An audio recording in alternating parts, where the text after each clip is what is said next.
سلامونه ملګرو، په دې هیله چې روغ جوړ صحت او عافیت جامې پرتني. ملګرو، په نننۍ ویډیو کې نت طریقه درښیم، نور ته اپلیکیشن معرفي کوم، خو یوازې څو خبرې درته کوم. باور وکړئ دا خبره په ذهن کې واچوئ او عمل ورباندې وکړئ. که ستاسو ژوند به په انټرنیټ کې، ستاسو عزت به په انټرنیټ کې څنګه وي بچ.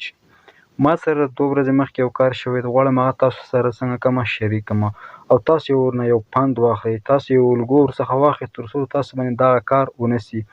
ملګرو، هر څوک نن سبا انټرنیټ کاروي. که څوک زما دا ویډیو ګوري 100% هغه انټرنیټ ته لاسرسی لري. بغیر له انټرنیټ څخه زما ویډیو څوک نشي کتلی. نو په دې ویډیو کې تاسو ته یو 2 خبرې درته کومه، دا 2 خبرې تاسو ځان سره عملي کړئ، نو انشاءالله ستاسو حیا، عزت او ابرو به هر شی په انټرنیټ کې بچ وي. ما سره پرون یو کار وشو ملګرو، زه ډېر زیات ورته حیران پاتې شولم. نو هماغې څخه ما یو څه شی زده کړل او زه هم غواړم هماغه موضوع تاسو سره شریکه کړم، تر څو هم تاسو په آینده کې له هغه شي څخه بچ شئ او خپل حیا او عزت مو په انټرنیټ کې خوندي وساتئ. ځکه چې الحمدلله ثم الحمدلله موږ چې مسلمانان یو، مسلمانانو کې افغانان کې بیا پښتانه یو. موږ نه غواړو چې خپل عزت مو یا د کور عزت مو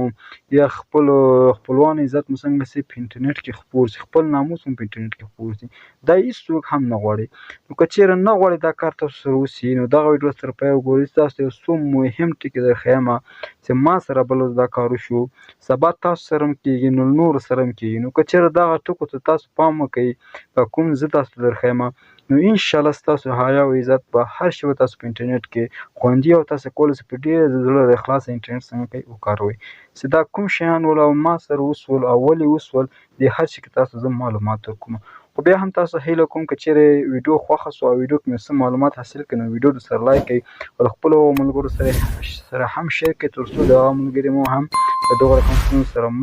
مخ نه سي. نو راځئ چې په ویډیو باندې پیل وکړو. ملګرو، تېره ورځ ما یو څو عکسونه په کیمره باندې واخیستل. عکسونه ما په دې شکل اخیستي ول ملګرو، زما سر ویښته چې ول دا کمزوري سوي وو. بیا ما یو څو عکسونه 2 عکسونه که 3 عکسونه غالبا واخیستل. ما غوښتل چې دلته یو کلینیک ته هغه ته دا عکسونه ورکړم او ورته ووایم چې زما د ویښته دا رقم غورځېدلی، غواړم د خپل ویښته بېرته وکارومه. نو کله چې هغه ته ما عکسونه ورولېږل، نو دغه عکسونه چې یو هغه سره ول واتساپ کې، یو ما سره ول. هغو سره هم زه وغږېدم چې ستاسو عکسونه مونږ نه دي شیر کړي. هغه ما ته ان قسم وکړي چې ستاسو عکسونه مونږ نه دي شیر کړي. خو دې باندې تقریبا یو هفته وخت و. یعنې دا کوم عکس ما په کیمره باندې اخیستی د خپل سر ویښتو څخه،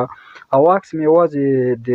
کلینیک ته لېږلی چې زما سر ویښته داسې دي، هغه بیا راته رهنمایي وکړه دومره مصرف ستا ویښتو باندې راځي. نو کله په دې باندې تقریبا یو هفته 2 هفته غالبا وخت ووت. چې دې باندې کله وخت ووت، یعنې تقریبا پرون شپه نه بله شپه ما سره یو واقعه وسوله. هماغه ویښتو عکس کوم ما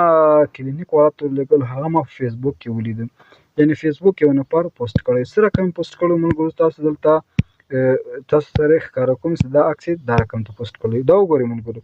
دا سر ویښته چې ګورئ دلته لیکلي هغه ځوان ویښتان چې قیمتي شامپو استعمال کوي او قیمتي کریمونه کاروي او د لیونیو ویښتان. دا وګورئ ملګرو، دا ویښتو عکس څنګه و زما و. یعنې زما ویښته اوس ډېر ضعیفه شوي دي. ما غوښتل چې هغه کلینیک ته ورولېږم او څومره مصارف یې راځي هغه رهنمایي یې راته کوله. نو کله چې دا عکس ما ولیده ملګرو فیسبوک، ډېر زیات حیران پاتې شوم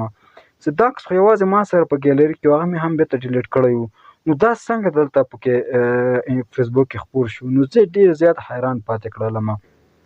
بیا زه لاړم ملګرو هغه کوم کلینیک سره چې ما د عکسونه شیر کړي وو، هغه ته ما ویل ستاسو موږ عکسونه ولې شیر کړي، تاسو نه شکایت کوم. خو هغوی ډېر راته ویل چې دا عکسونه موږ نه شیر کړي، موږ هېڅ ډول داسې کار نه کوو. خو بس زه بیا ډېر زیات حیران پاتې شوم. یو څه تحقیق مې وکړو، بالاخره زه په دې پوه شوم چې هر شی چې زموږ ستاسو په موبایل کې دی، دې ته څنګه د انټرنیټ لاسرسی لري او هغه کولی شي موږ ستاسو موبایل کې څه هر ډول عکس وي هغه یې کتلی شي. څنګه یې کتلی شي ملګرو؟ ستاسو ګوره که چېرې پام وي ملګرو، کله چې یو اپلیکیشن تاسو انسټال کوئ که نه، هغه که د هر ډول اپلیکیشن وي، هغې تاسو څخه اجازت غواړي. مثلا د کیمرې اجازت غواړي یا د ګیلري اجازت درڅخه غواړي یا ستاسو د میکروفون اجازت غواړي یا د تاسو د موبایل څخه کوم لمبور نصب دي شان څنګه ده یو پرمیشن یا هم تاسو ته اول یو اپشن درکې الاو او ډینی داس یو اپشن تاسو ته درکوي نو کله چې تاسو ورته هغه الاو کې مثلا کیمرا ورته الاو کوي یا ګیلری ورته الاو کوي هغه اجازت یعنی هغه پرمیشن هغه اپلیکیشن ته تاسو ورکړئ نو هغه مغشته تاسو ته به لاسرسي پیدا کول چې تاسو خپل وکول شو خپل مغه اپلیکیشن ته اجازه ورکړه او هغه تاسو ګیلری یا کیمرې یا بل هغه شي ته تاسو ته لاسرسي لري نو ما هم ملګرو په همدغه فکر کې سوم چې دا زما عکسونه څنګه داسې شیر سول یعنې ما سره خو نور په موبایل کې زه هېڅ وخت شخصي شی نه ګرځوم ځکه او نه فایده کوي ځکه ملګرو خامخا د یو ورځ نه یو ورځ تاسو څخه شیر کېږي د همغه پرمیشنو وجه وسې بالاخره زما دا عکس څنګه څه ملګرو سبا په فیسبوک باندې شیر سو ما دا ولې زه ډېر زیات ورته حیران پاتې وم چې دا څنګه عکس دا خو یوازې ما سره ما هغه کلینیک والا ته کلینیک والا وایي چې موږ نه دی شیر کړی زه دا هر شي ضمانت کوم که چېرې په ما یوه ثابته کړله زه تاسو څنګه ته جریمه درکوم خو په دغه عکس کې څه هم زما مخ نه ښکاري خو زه حیران ډېر ورته پاتې شوم چې دا څنګه زما شیر سو نو بالاخره ملګرو تاسو ته یوازې یوه خبره درته کوم هغه خبر هم دا ده هېڅ وخت ملګرو په خپل موبایل کې په کوم موبایل کې تاسو انټرنیټ کاروئ په هغه موبایل کې خپل شخصي شی مه ساتئ ځکه یې مه ساتئ ملګرو که تاسو فیسبوک کاروئ یا واتساپ کاروئ یا دې ته ورته ایمو کاروئ یا ټلیګرام کاروئ یا یوټیوب کاروئ یا دې ته ورته نور کومې یا دې ته ورته نور کوم میډیاوې تاسو کاروئ ملګرو هغه ستاسو هر شي ته لاسرسی لري یعنې تاسو ملګرو هلته هر یو ته څنګه ده پرمیشن ورکړی دی هم اجازت مو ورکړی ده چې دغه اپلیکیشن دې دغه شي ته لاسرسی ولري همغه لاسرسي په وجه باندې ستاسو دغه اپلیکیشن هر شي ته څنګه ده لاسرسی لري او ستاسو هر شی هغه کتلی سي نو بیا هم ملګرو خبرې نور ډېره ونه اوږدوم یا خوا دې خوا ته یې نه ولم خو یوازینۍ یوه هیله زه تاسو څخه لرم زما معلوماتو په اساس زه چې کوم لرم ملګرو نن سبا ټکنالوژي ډېره مخته تللې ده زه ستاسو څخه په خورا درنه هیله کوم که چیرې خپل عزت خپل ناموس درباندې ګران وي او خپل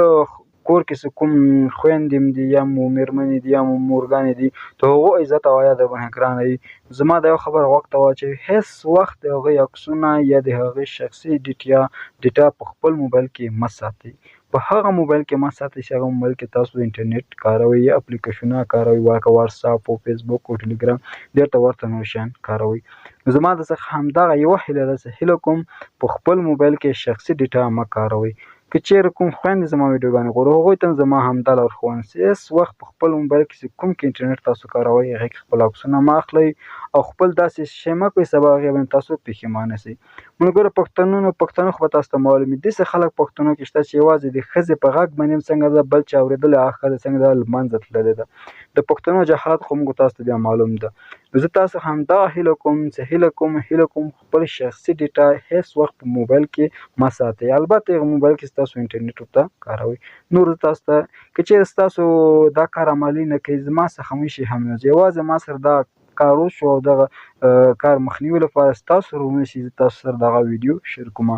نو هیله ده چې راڅخه خفه شوي نه شاید ما کومه خبره زیاته او کمه کړې نو هغې زه تاسو څخه بښنه غواړم چې بیا هم ته مې هیله کوم ملګرو په خپل موبایل کې څنګه ده شخصي ډیټا یا شخصي شی مه ساتئ ومن الله توفیق نو که چیرې مو ویډیو خوښه سوه او ویډیو کې مو څه شی زده کړل نو هیله کوم ویډیو سره لایک کړئ او ویډیو مخکې هم خپلو ملګرو سره شیر کړئ تر څو ملګرو نور ملګري هم له دوی څخه خبر شي تر څو په آینده کې دا رقم ستونزو سره مخ نه شي نو تر بیا پورې په لویه بخښنې خدای مو سپارم هر چېرته چې یاستئ ښاد او اباد اوسېږئ